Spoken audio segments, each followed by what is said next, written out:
A rainy day didn't stop a group of generous community members from lending a hand to their neighbors in need. Today, a number of Rochester residents dropped off bags of food to help the Salvation Army and a local church make sure everyone has something to eat.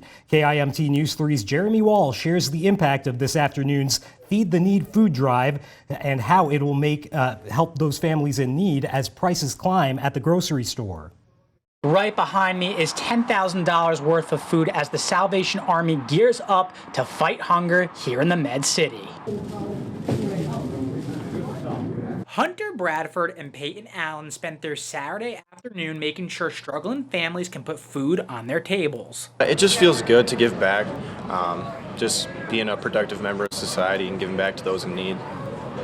Yeah, it's just really important cause, so it feels good to volunteer. The couple joined a team of volunteers today at Evangeli Methodist Church to help the Salvation Army collect food for those who may have trouble finding their next meal. On the news, there's been a lot of talk about how there's high food costs right now. There's high inflation rates impacting lots of other costs for people in the community.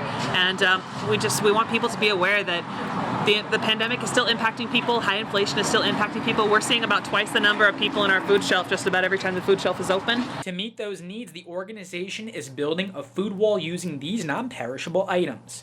Its first food wall, created last year, was able to stay filled for 6 months. This time around, organizers hope it'll last for at least double that amount of time, as the Salvation Army and some 550 local families who benefit from the initiative continue facing inflation and the effects of the pandemic. Normally, a food shelf, we purchase food if we don't have food donated, and high food prices also impact our purchase prices. So even if we get food wholesale or we get food from another agency that normally supplies food shelves, it's a higher cost for us too. So doing something like this where you can collect as much in kind as possible. Even if you couldn't make it out here today, the Salvation Army is still accepting food donations. People can drop it off at its downtown location.